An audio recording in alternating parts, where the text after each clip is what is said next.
I think about 5 years ago I started personally to understand that there is a big potential for internet and for new information technologies to create new type of platforms, to create a new type of media models, to engage more people in creating content, and that actually these platforms are going to have a very significant impact also on traditional media.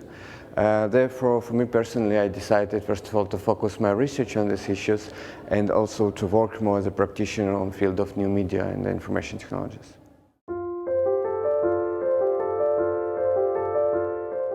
I think that social media creates a new, very powerful actor, is the audience, because audience actually creates the content. This is not something new. We all know about the Web 2.0 and the new reality when everyone can not only consume content, not only read or watch, but also create something. This is something that a very significant researcher, Professor Manuel Castells, calls self-mass communication.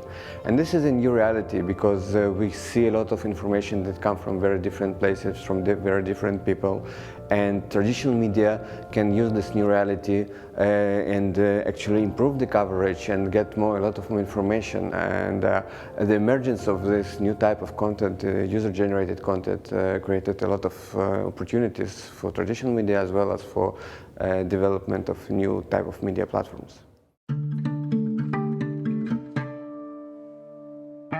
Definitely, and I think that we can see a lot of examples. In my particular case, I'm dealing with Russia, and in Russia we can see that actually citizens can be more engaged and more powerful due to internet. And I can bring just a few examples. One of the examples we could see during the recent crisis in Russia, when Russia experienced very significant wildfires last summer, and the government unfortunately was not effective enough to provide the emergency response. So citizens not only increased transparency about what's going on, because the traditional media that are controlled by government were trying to send a message that everything is under control, and it was not the actual situation on the field. So citizens used blogosphere, used social media, used social networks, used crowdsourcing platforms to, first of all, to contribute information and to explain what actually is going on. This is something that also helped to hold government accountable. But once it's not really making a significant impact on government, the important role of social media is also that it provides new tools for self-organization and for coordination of collective action. And that's something that we could see in Russia, that people not only describe what's going on, but they used internet to create teams, to create groups, to help to other people, to go to the forest, to fight the wildfires, to provide humanitarian assistance to people who were affected by the disaster.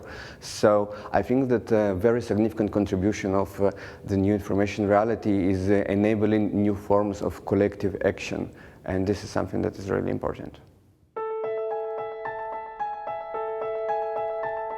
So there are a few types of things that is interesting to underline about the role of social media. First of all, what is social media? This is something that is really very difficult to define. The thing that we are facing, actually we're facing new reality when people are empowered by new information technologies. So everyone can participate and everyone can contribute. If we call it social media, if we call it just social networks, first of all, it's a new information environment.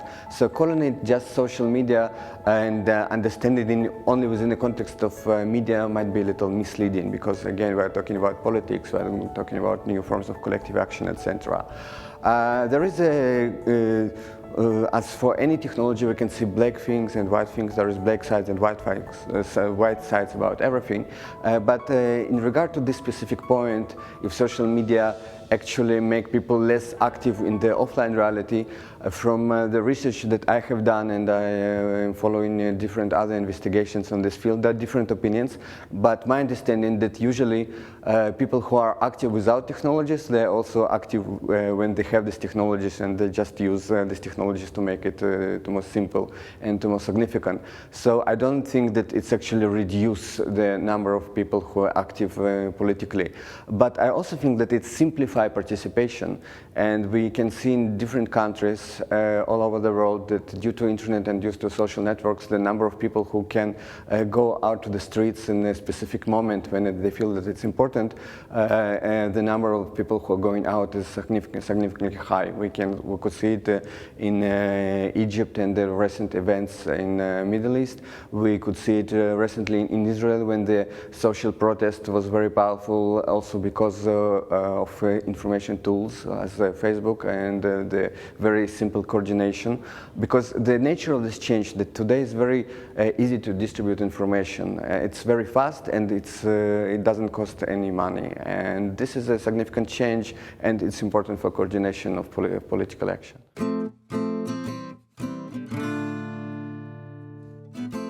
I think that the problem of information literacy and how to use information technologies is an important problem, and there are a lot of gaps, and there is definitely a problem of digital divide that we can see in many countries. But on the other hand, we can see emergence of new generation, something that scholars from Berkman Center and at Harvard University call digital born generation.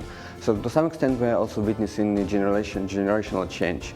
When the children of today, you know, I have a friend who has a 2-3 years old daughter who uses iPad from the morning to the evening, and she's communicating with the iPad as it, as a toy, but actually she's doing amazing things. So these children are born into these new information technologies, and we will see an increasing capacity of people to use these technologies in a few next years. So I'm very optimistic in this regard. Yeah, I think that there is a difference in how people approach and use social media in different countries. First of all, it definitely depends on the cultural context, but it also depends on political context. And I think that, for instance, in Russia, the internet and social media, the blogosphere, social networks are especially important because this is actually the most independent and the most uncensored space for people, because the traditional media are relatively controlled, especially the TV. The government is not accountable in many cases, and it's not so transparent, as we know. So the only space where people can share without being censored information and they can express themselves is online. And also it was very interesting from the cultural perspective that people who started to use social media in Russia, the first generation of active users, were journalists and were people with relatively high reputation. So Russian blogosphere was kind of elite sphere, and it developed as a sphere for people that considered to be as elite. Once in other countries you could see that, first of all, the first generation of adopters were teenagers. So that's the reason why in Russia the blogosphere had a relatively significant role in the information and media in the space and in politics. So I believe that once within the specific political context, the online has a specific role, we can see that there are more potential and more influence that come from the online space. And that's the reason why in Russia I do believe that the internet is especially powerful, as we could see with the example of the wildfires and many other platforms that I mentioned in my talk yesterday.